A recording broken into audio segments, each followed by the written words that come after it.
Hello first semester. I hope आपको last class समझ में आया होगा। तो आज हमारा जो टॉपिक है वो है डेवलपमेंट और मॉडर्नाइजेशन के बारे में। तो काफ़ी बार क्या होता है ना, हमें लगता है कि डेवलपमेंट और मॉडर्नाइजेशन सेम है, दोनों का कॉन्सेप्ट भी सेम है और दोनों का मतलब सेम है। और डिस्कस करेंगे तो हम डिस्कस करेंगे लुकिन पाई और एसपी हंटिंगटन का पॉलिटिकल मॉडर्नाइजेशन और डेवलपमेंट, यानी कि यहाँ पे हम पॉलिटिकली देखेंगे कैसे मॉडर्नाइजेशन और डेवलपमेंट के बारे में हम पढ़ेंगे। अगर हम ये आंसर के थ्रू जाते हैं तो डेवलपमेंट का मतलब होता है अनफोल्डिंग या ग्रोथ। यानी कि जनरली अगर कहें तो डेवलपमेंट मतलब क्या होता है कि हाँ, ग्रोथ हो रही है किसी भी चीज़ में। अगर हम देखते हैं ग्रोथ हो रही है, यानी कि अगर मान लो पहले गांव में पहले हम क्या देखते थे कि गांव इतनी ज़्यादा डेवलप नहीं थी। हम कहते हैं ना यहाँ पे तो ये भी नहीं था, अरे यहाँ पे तो अब घर सीमेंट के बनने लगे, यहाँ पे फैक्ट्रीज नहीं थी, फैक्ट्रीज बनने लगी। दैट मीन्स कहीं ना कहीं डेवलपमेंट हो रहा है। बट ये जो कॉन्सेप्ट है डेवलपमेंट का, वो हमेशा कैसे होता है, तो वो एक हमेशा एक लोअर स्टेज से हायर स्टेज की तरफ जाता है। वो कंडीशन को चेंज करता है, वो हमेशा सोसाइटी के साथ चलती है और कहीं ना कहीं एनवायरनमेंट को भी चेंज करती है। ये जो डेवलपमेंट का कॉन्सेप्ट है वो कहीं ना कहीं तीन तरीक़ों से होता है। यानी कि अगर हम डेवलपमेंट देखते हैं तो कहीं ना कहीं डेवलपमेंट तीन तरीक़ों से होता है, या तो इकोनॉमिक या सोशल या पॉलिटिकल में। यानी कि इकोनॉमिक से यानी कि पैसे के थ्रू हम देखते हैं कहीं कहीं पे डेवलपमेंट हो रही है। दैट मीन्स उसके पास इतना इनकम था, बट अब जो कि उसके इनकम बहुत अच्छे हो गए तो कहीं ना कहीं उनका इकोनॉमिक डेवलपमेंट हुआ। Social development that means society में भी कहीं ना कहीं डेवलपमेंट होती है। हम कहीं जाते हैं तो हम कहते हैं ना ये प्लेस पहले कैसा था बट अब ये डिफरेंट हो रहा है। दैट मीन्स कहीं ना कहीं सोसाइटी के बेसिस पे भी डेवलपमेंट होती है। And of course political development, यानी कि पॉलिटिक्स के लेवल पे, पॉलिटिकल वे के लेवल पे जब डेवलपमेंट होती है तो पॉलिटिकल लेवल डेवलपमेंट कहते हैं। ठीक है, बट विद एप्टर की बातें सुने तो उन्होंने कहा था कि पॉलिटिकल डेवलपमेंट जो होती है ना वो एक ग्रोथ होती है। ग्रोथ किस चीज़ की, तो गवर्नमेंट की ग्रोथ दिखाती है स्ट्रक्चर डिफ्रेंशिएट करने के बीच में, तो सोशल सिस्टम और पार्टिसिपेशन। दैट मीन्स उनका ये मानना था कि पॉलिटिकल डेवलपमेंट तभी होगी जो लोग पॉलिटिकली सिर्फ कहेंगे नहीं, वो आकर ये भी बताएंगे कि कितना क्या ज़रूरी था क्या ज़रूरी नहीं है। वो सिर्फ ये नहीं कहेंगे कि पॉलिटिकल लेवल पे, जैसे हम कहते हैं ना मान लो वोट का टाइम सामने आ रहा है, तो वोट का टाइम सामने आ रहा है तो हम सबको पता है कि वोटिंग हमें देने जानी है।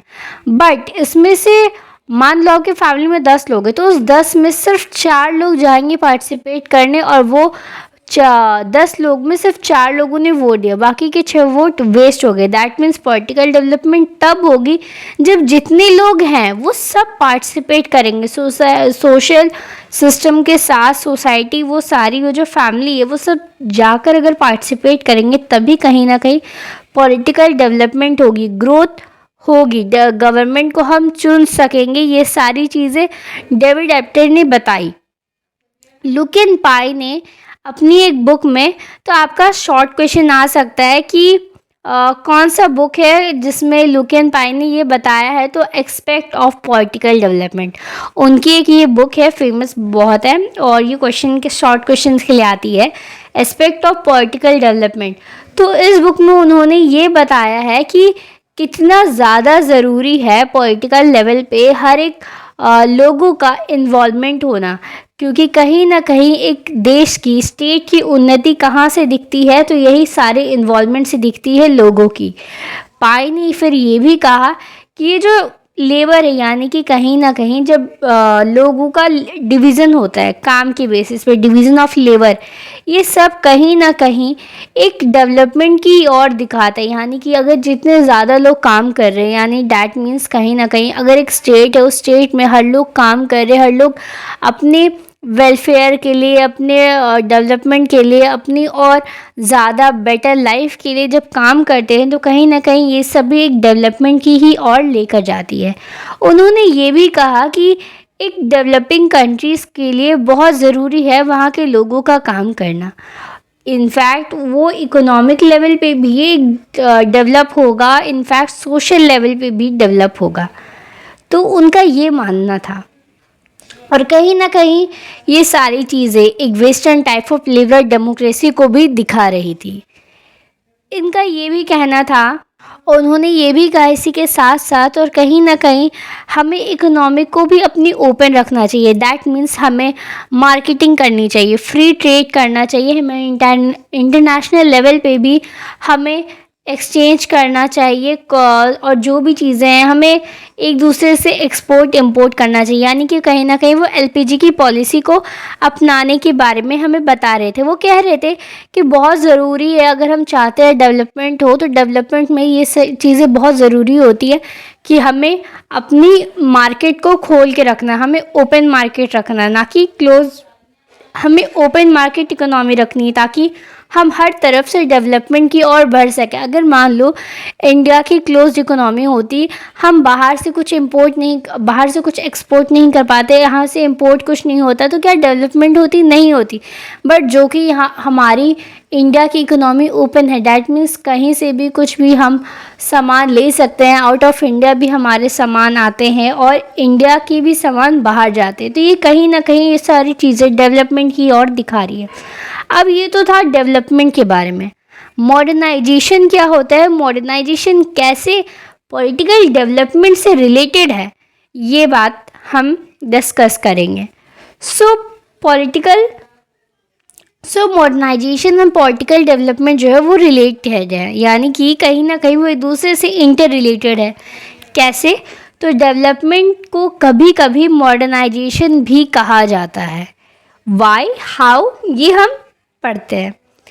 Political development is conceive as political modernisation, और कभी कभी पॉलिटिकल डेवलपमेंट को पॉलिटिकल मॉडर्नाइजेशन भी कहा जाता है, क्योंकि मॉडर्नाइजेशन का मतलब ही होता है सोसाइटी को एक नए तरीके से ढालना, ट्रेडिशनल वैल्यूज़ को हटाकर इंस्टीट्यूशन को एक मॉडर्न वे की ओर ले जाना। दैट मीन्स कहीं ना कहीं हम कहते हैं ना हम मॉडर्न हैं, बट हमारे विचार वहीं पे। दैट मीन्स अगर आप मानते हो कि ये ओके है, जैसे अभी भी बहुत लोग हैं ना, वो कहते हैं कि बिल्ली ने रास्ता काट दिया, मैं इधर से नहीं जाऊंगा, आज इसने ये कर दिया, मैं ये नहीं करूंगा, इसने आज बृहस्पतिवार है, मैं नेल नहीं काटूंगा। तो कहीं ना कहीं हम कहते हैं ना हम मॉडर्न हैं, बट हमारे थॉट्स अभी भी पुराने ख्यालों से जकड़े हुए हैं। तो जब तक एक सोसाइटी अपने पुराने ख्याल को नहीं छोड़ेगी, फ्री नहीं करेगी, तो वो कैसे मॉडर्न वे ऑफ लाइफ को अपनाएगी। तो ये था मॉडर्नाइजेशन का मतलब। Industrialisation, technology development is necessary to become a modern society. इसके साथ साथ उन्होंने कहा इंडस्ट्रियलाइजेशन यानी कि अपने स्टेट में इंडस्ट्रीज़, आप देख रहे होगे आजकल हर जगह इंडस्ट्रीज़ है, बिकॉज वर्कर्स बहुत ज़्यादा है। तो कहीं ना कहीं हमें अपने स्टेट को और मॉडर्न बनाने के लिए और लोगों को काम देने के लिए इंडस्ट्रियलाइजेशन टेक्नोलॉजी अपनानी पड़ेगी। तो ये पॉलिटिकल मॉडर्नाइजेशन के भी 3 कैरेक्टरिस्टिक्स हैं। तो आपका शॉर्ट क्वेश्चंस में आ सकता है कि कौन से पॉलिटिकल मॉडर्नाइजेशन के 3 डिस्टिंक्ट कैरेक्टरिस्टिक्स है। तो आपका क्वेश्चन आ सकता है कि what are the 3 distinct characteristics of political modernisation. तो आपको ये लिखना होगा इक्वलिटी, कैपेसिटी एंड डिफरेंशिएशन। ये कभी कभी आपके लिए आएगा इस फॉर्म में कि आपसे पूछा जाएगा तीनों का, आपको बताना है कि किस तरह से ये रहते हैं। ये शायद आपको ऐसे भी दे सकता है डिफरेंशिएशन, इक्वलिटी, कैपेसिटी, यानी उल्टा। बट आपको हमेशा इसे एक लाइन से याद करनी होगी, ECD। सिमिलरली एसपी हंटिंगटन का पॉलिटिकल मॉडर्नाइजेशन 3 चीज़ों के इर्द गिर्द घूमता था। तो पहली चीज़ें थी वो कि वो रैशनलाइजेशन ऑफ अथॉरिटी पे बिलीव करते थे। उन्होंने कहा रैशनलाइजेशन ऑफ जो अथॉरिटी है वो कहीं ना कहीं बहुत सारे ट्रेडिशनल, रिलीजियस और एथनिक पॉलिटिकल अथॉरिटी को वो हटा सकती है by a single secular national political authority. इसके अलावा उन्होंने कहा कि ये जो नए जो लोग आ रहे हैं और इसके जो न्यू पॉलिटिकल फंक्शन में डिफ्रेंशिएशन हो रही है और ये जो डेवलपमेंट हो रही है, नए तरीक़ों के स्पेशलाइज्ड स्ट्रक्चर जो फॉर्म हो रहे हैं, ये सब भी बहुत ज़रूरी है।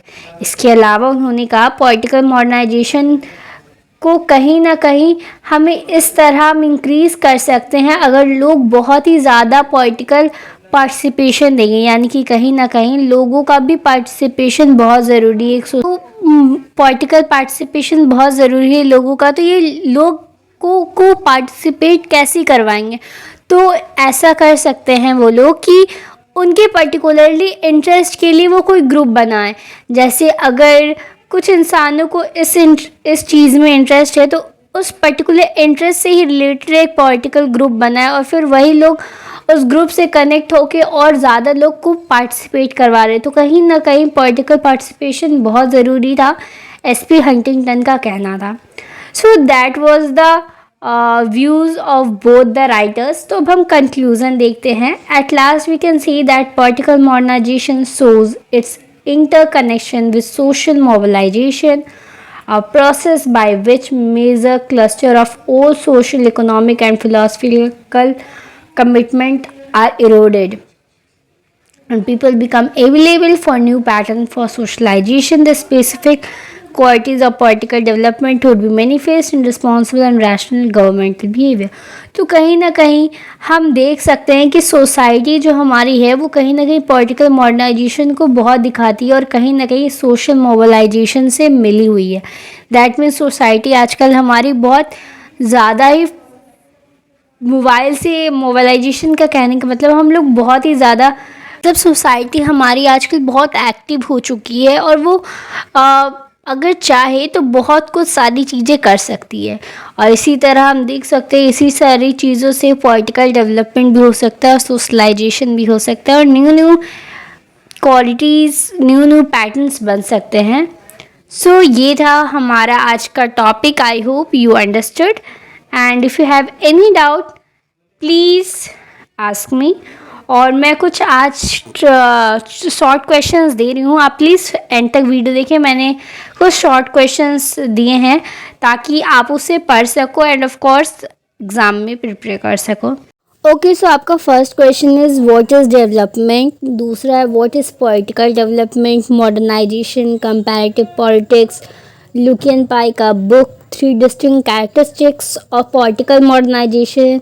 और एरिस्टोटल के 3 बुक्स आपको याद हो मतलब आपको फिंगर टिप पे रखना चाहिए, बिकॉज मैंने स्टार्टिंग में भी कहा था कि राइटर्स के रिलेटेड बुक्स आएंगे तो प्लीज़ आप फिंगर टिप्स पे 2-3 बुक को हमेशा याद रखें।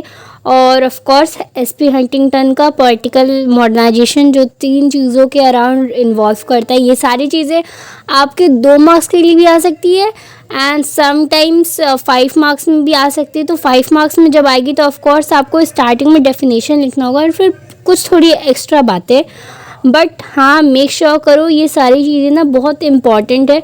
तो धीरे धीरे करके मैं कंप्लीट करूँगी ना, तो अब मैं कोशिश करूँगी हर दिन आपको कुछ थोड़े क्वेश्चन दे दूँ जिससे आपका थोड़ा कॉन्सेप्ट भी क्लियर हो और आपको समझ में आए कि कैसे क्या आएगा नहीं आएगा। एंड आई होप कि आपको कोई दिक्कत नहीं हो। और इफ़ आपको ये आंसर्स नहीं मिलते हैं तो प्लीज़ कमेंट करना, प्लीज़ बताना। नेक्स्ट वीडियो में मैं आपको सारे आंसर्स प्रोवाइड कर दूँगी। Okay, thank you, see you soon.